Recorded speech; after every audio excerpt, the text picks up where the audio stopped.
G'day, I've just finished an audio book. I haven't finished an audio book. I finished a story. It's about 80,000 words long. I'm pretty happy that I've finished it. A little bit more drafting to do, but I'm really happy I've finished it, and I'm planning on doing an audio book of it. So recording it. I've got my microphone here. I've got a camera that won't work. Every time I sit down to start recording, I get some technical issues, so I've just haven't worried about it at the moment. I've written this other story, which I think is pretty cool, and I'm just recording straight into my iPhone. And what I'm doing here is I'm looking for some feedback. So I don't know if I've got the voice for doing an audio book. Let me know. I'm not going to edit anything. I'll probably make some mistakes. If I was going to do an audio book, I would edit out the mistakes. I'll just go with it. Yeah, give me some feedback. I wouldn't mind some feedback on the story as well. I'm quite proud of it. It's a bit of a really long build up to a dad joke, and to understand the story, not even to understand it, but it makes a little bit more sense if you know that Americano is a long black coffee, and Liberia comes from the word liberty, which is like an American thing. So it's a place in Africa, has like an American, not a heritage, an American history. Anyway, here we go. The thing is called Ethiopian Espresso. So I am a carer for people with disabilities. Today is Saturday, my day off. Sitting at my kitchen table, sipping coffee, I reach for my phone. With so many things to do on my days off, they all start like this: scrolling and coffee. A message dings, and I might put a sound effect in. It's from the office. Can you do a shift with Brian K this morning, 8:30 to 2:30, pick up at his house? Slowly sipping my coffee, I consider my options. A day off or 6 hours work at time and a half pay. I sip more coffee. My slippers somehow make it taste warmer, stronger. Is there someone else that can do it? I reply.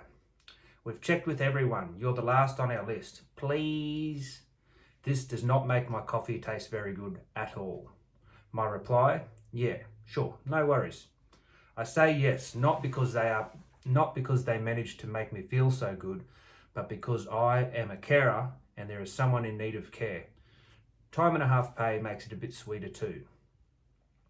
I finish my coffee and message the office back.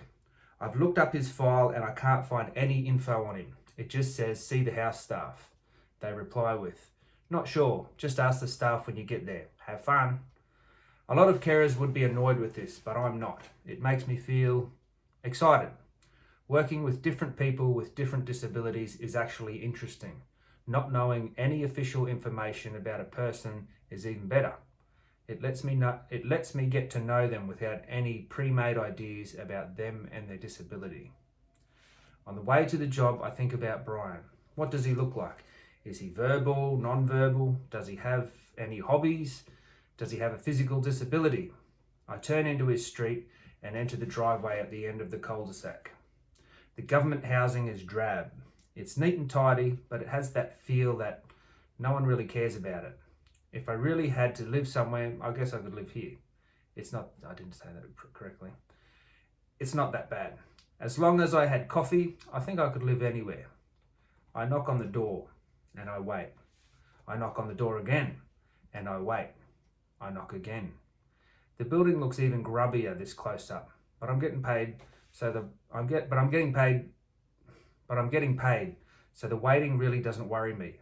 I could look at the front of this brick house all day if I was getting paid. As I go to knock again, the door opens inwards. A lady stands there, motionless, as white as a ghost. The look on her face is like she's just seen a ghost. Hi, my name is Eric. I'm a carer and I'm here to pick up Brian. The lady just stares at me and says nothing. I feel silly. I just presumed she was a staff member. Is there a staff member around that she cuts me off. Yes, I am the manager on shift. What did you say your name was? She smiles nervously in a failed attempt to make up for being so ghostly. My name is Eric. I'm from... I need to change that name. My name is Eric. I'm from Caring Care Services. I'm here to provide support for Brian. I hold my name tag up and she nods her head in disbelief. And they sent you for Brian? Yes, I reply. Are you sure it was Brian Christoph? Yeah, that's what it says right here. I show her my phone with the booking on it. She's still not convinced, but she continues anyway. Yeah, okay, are you into soccer? She says suspiciously. No, not really. My smile makes her nervous. She wants to ask one more time, but if I'm really here for Brian, she wants to ask one more time if I'm really here for Brian, but instead she says, just wait here, I'll go get him. She scurries off around the corner. I don't know if I should be offended, but I don't really mind. The sweetness of time and a half is wearing off, but it's still relatively strong. I look into the house and can see the back of a man's head. Well, I suppose it's a man. He's watching a TV from his wheelchair. I hear loud reactive yelling at the other end of the house. They could be angry, happy, or surprised noises. I really have no idea. Another head slowly pokes up from behind the couch. He points at me through thick glasses and lets out an enormous laugh. The lady returns to the door alone and does her best to smile politely. She gives me the lunchbox and asks, "What time will you be back?" 2:30, I reply. Okay. I feel I should ask for more information, but I'm not really sure what to say. Sorry, what is your name? I ask. Gina. Hi Gina, I only found out about this shift an hour ago. I couldn't find any information about Brian on our files. Is there anything I should know about Brian? Her facial expressions so far have been nervous, and this one is no exception. Brian is a lovely young man, but sometimes, let's just say, he knows what he likes and what he doesn't like. I'll do that again. Brian is a lovely young man, but sometimes, let's just say he knows what he likes and he knows what he doesn't like. Brian comes around the corner. He has a mean face. His anger looks fresh, like someone just annoyed him a few minutes ago. He's about 28, well dressed, but I wouldn't say stylish. Jeans, black shoes, and a polo shirt with some loud colours from a sports team on it. Gina smiles again and continues with a very professional demeanour. So there are 2 soccer games on today, one at Smith's Park and one at Browns Park. Do not take him to the game at Smith Park. Her change in tone scares me. Oh, okay, Browns Park it is. I flash a smile to Brian, which seems to make him quieter and angrier all at once. All the emotion from the situation seems to return to Gina's face. Are you sure they sent you for Brian? Yes, I reply. It's a bit strange that he chose to sit in the back seat, but here we are, driving along silently, both of us enclosed in this little red car and knowing relatively little about the other. We've already driven 5 blocks in silence. How long will it take to figure out who this guy is and why I am supposedly so unsuitable for him? Something else that makes me curious is his disability. Apart from being a bit angry, he doesn't seem to have one. I've been to that house a few times before, and everyone there usually has very high needs. Brian doesn't seem to fit that house at all. I can't really ask him, hey, what's your disability? So I go for something a bit more open. How do you go living at that house? Seems like a bit of a crazy one. Could be worse, he replies. Oh, I've got to work out his voice. Could be worse, he replies. Oh yeah, really? How so? They could have put me with one of them. Oh really? Who's one of them? I look in the mirror and see his burning eyes looking back at me. You wouldn't understand. I think I need to do a better job of his voice. It's got to sound like he has autism. Anyway, he looks back out the window at nothing. We drive another block. So you're into soccer, I say. I see a very, very slight happiness in the mirror. I don't think this shift will be that hard. We seem to be heading in the right direction.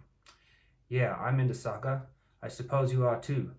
I feel like he's accusing me of liking soccer, which is a pretty strange thing to be accused of, really, but I go with it. No, I played in primary school, but that's about it. What are you into then? Not much, really. I like music and care work. Care work, he says. Yeah, care work, like what I'm doing now. Yeah, okay, whatever. Whatever gets you off, I guess. Things are going well, so I continue straight away. So besides soccer, what do you like? Well, I know what I don't like. I look in the mirror to see if I've unleashed the beast that is Brian Christoph. He looks at me again and then back out the window. You wouldn't understand. How about we start with what you do like, and then later, if you're comfortable, you can tell me what you don't like. I take his silence as a yes. So what do you like? Numbers. Numbers? Yeah, numbers like 1, 2, 3, 4, 5, 6, numbers. Any particular numbers? Statistics and money. Oh, really? Cool. He doesn't like me calling him cool, but he continues. My psych says I'm autistic, like the Rain Man. Who's the Rain Man? He seems disgusted in me, but he continues. The Rain Man, like from the movie with Tom Cruise. He can remember numbers and shit.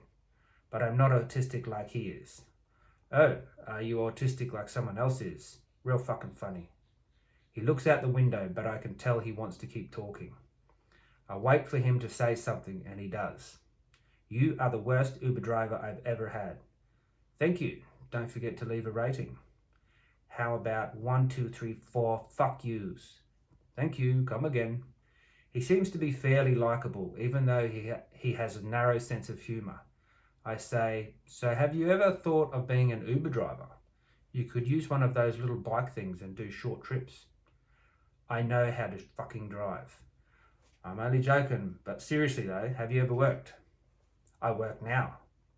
Oh really? Where at? I work at a local community beneficiary club. I manage their fundraising account. Really? Yeah, really, but it's not really paid work. So it's like volunteer work. By the look on his face, I think I've said the dirty V word. Volunteering. Yes, it is. Yes, it is volunteering, but it's pretty significant. They do a lot of local stuff, a lot of stuff in Africa too. Oh, okay. The average age of the members is about 63, but if you can get over that, they are a pretty good bunch. They sound great. I collated the stats from last year's shopping centre raffles, analysed the data, and made a list of suggestions on when and where to sell raffles at the local shopping centres. I created a roster that matched the profiles of our team to the correct neighbourhood. We made $27,000 last year, and we're on track to pass $35,000 this year. Oh, really? Dollars? Yeah, really, dollars. Not all of it was from our shopping centre raffles. About 20% is from raffles, 70% from donations. So why don't you have a paid job? You sound like you're pretty good with numbers. He looks at me directly through the mirror and says, They call it a disability you wouldn't understand. We've made enough progress, so we drive the next few blocks in silence. Do you like coffee? I ask. I love it. We sit down at a wobbly table in a local cafe. The game doesn't start for another hour. Oh, this is going for ages. We sit down. The game doesn't start for another hour, and we have a lot more to talk about. The young girl approaches us with a smile. Can I take your order?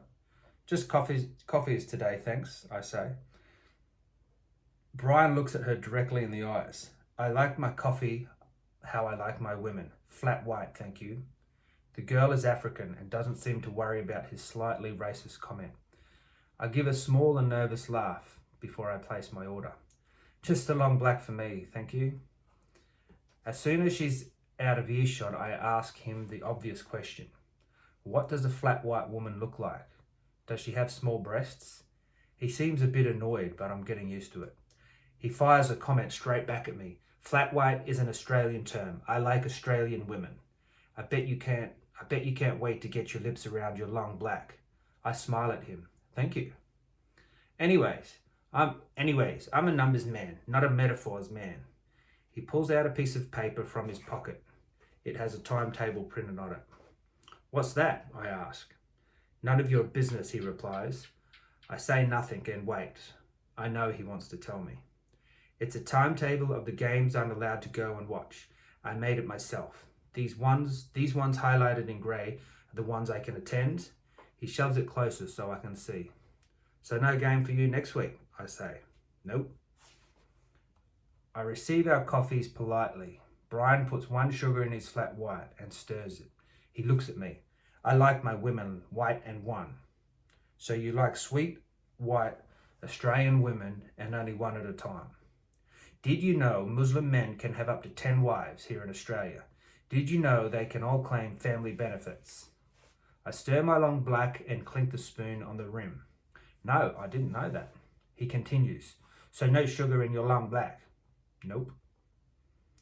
Our little red car arrives at Browns Park. The air is thick, competitive and suburban. There's about 5 fields and I get the feeling that Brian will know exactly what field the game is on. He does.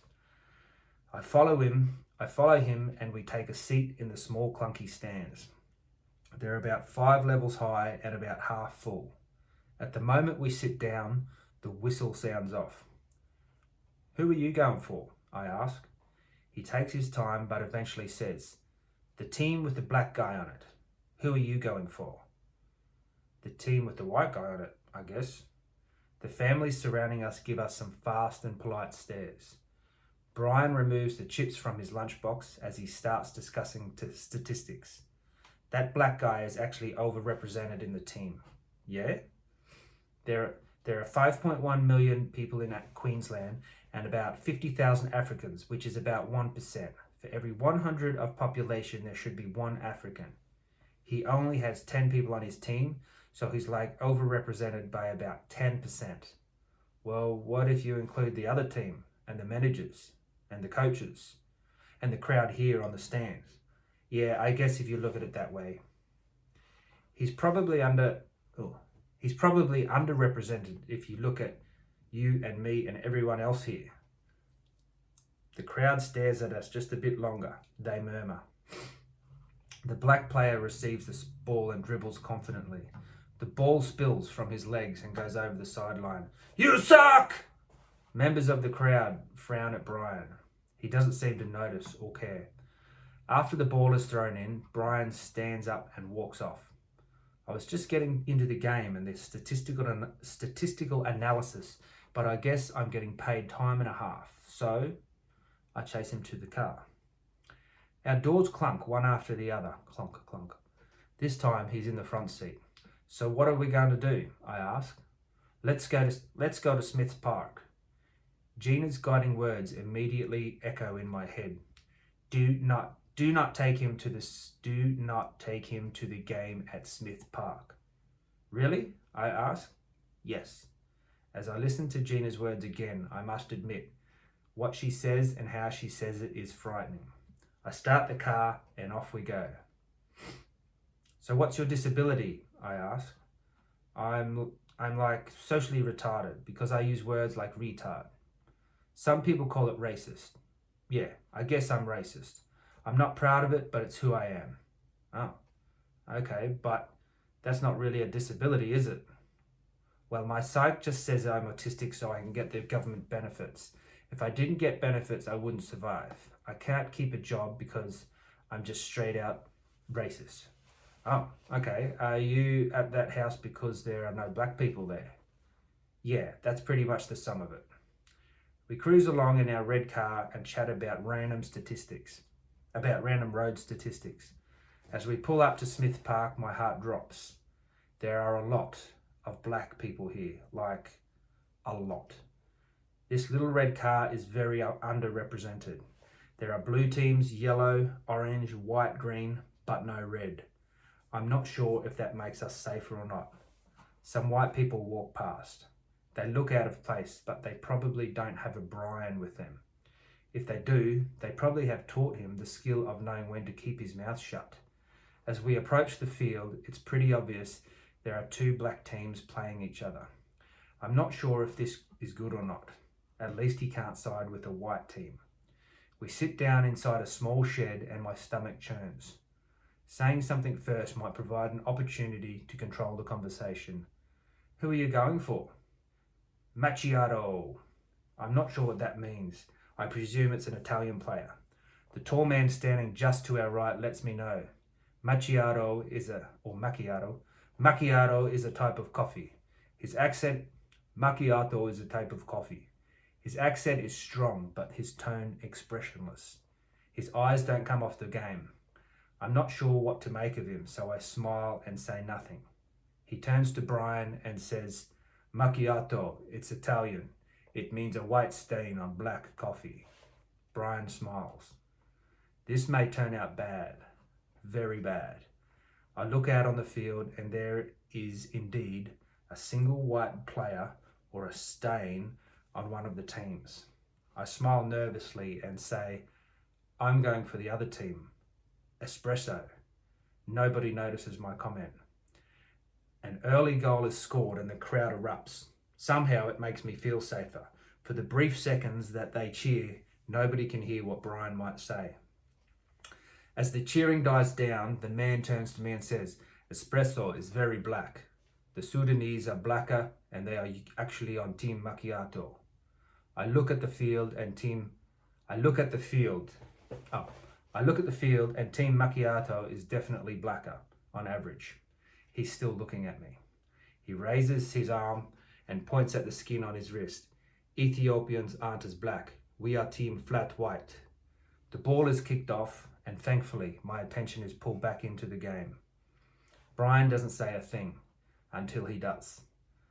1.8 goals per game. Get him off, he continues. 83% fail rate when you concede the first goal this season. Useless! Some people cast unfriendly stares. Where's Abdo? On the bench. Are you kidding? A Sudanese man on the left side of us calls out something too. Shut up. It's not a scream, not a threat, just a very loud conversational volume. Someone near the Ethiopian man on our right yells out something loud and fast straight back to the Sudanese man that said shut up. He speaks a language that I don't understand, but I do understand that it wasn't nice. A few more people say things to each other in English. Shut up, go away, fuck off. This is not going well. Brian smiles at me and yells, Go Macchiato! Something big happens on the field and everyone looks and comments. It seems to take the attention off our little group. I have a feeling it won't last long. The Ethiopian man looks at me again and smiles. You should go stand with the Sudanese crowd, Mr. Espresso. That's the best I can do. He seems to think he's pretty funny. We barely survive until half time. The Ethiopian man grabs a flask and tips straight black coffee into a small cup. He looks at me and Brian. Coffee? No tricks, just pure Ethiopian coffee. I accept the espresso, but Brian declines politely. The man seems slightly offended and says something to Brian in Italian. Il caffè veniva dall'Etiopia prima che dall'Italia. I can't remember what that says. Coffee comes from Ethiopia, not Italy. His hand is raised like an Italian. I hope the offended tone is just part of the Italian sound. He smiles, and I relax. Brian seems to ignore him and takes out his timetable. He looks at it and says to me, What are you doing not next Saturday, but the Saturday after? I take a sip of my Ethiopian espresso. I'm not sure, probably drinking coffee in my slippers. Could you bring me to another game? Well, let's just see how this one goes first. He looks at me suspiciously and puts the paper back in his pocket. He looks at the Ethiopian man. What are you? The man raises his wrist again and points at it. Ethiopian. No, I mean, like, what are you? What do you do? My name is Coffee. I am and always will be a coffee lover. When I was in Africa, I was a coffee trader. Here in Australia, I am a coffee lover and coffee retailer. Brian gives him a disbelieving and suspicious look. Is your name really Coffee? Yes, it means born on Friday. I was born Coffee on Friday. I watched my second love, soccer, on Saturday. Brian pulls out a different piece of paper. It's a business card for his community beneficiary group. He hands it to Coffee. You seem like a great guy, Coffee. Have you ever thought about joining our community group? We're always looking for new members to trade with. Thank you. Coffee looks at the card and then looks at me. And what are you? I tell him quietly, but he accepts what I say with a nod and a friendly smile. Americano, he says. Brian looks at Coffee with a look of confusion. He then looks at me with a casual disgust. You're a liar, that's what you are, he says. A liar? How so? You told me you were a carer. I did tell you that, and I am a carer. Well, you're either a carer or a librarian. You just said you're a librarian. You can't be both. I'm not a librarian. Well, why did you just say that you were? I didn't. Coffee smiles and takes the last sip of his espresso. The sound of the whistle pierces the air. Brian and I remain staring at each other as the second half gets going. I raise my wrist and point at my skin. I'm a Liberian. Holy dooly, that took half an hour. Yeah, if you want to, obviously I need to work on my accents. When I do it with the proper microphone stuff, I'll edit out all those things. Yeah, so you can give me feedback on my voices and feedback on the story. That'd be nice. Thanks. I'm going to make a YouTube page just for my story stuff, so subscribe to that too.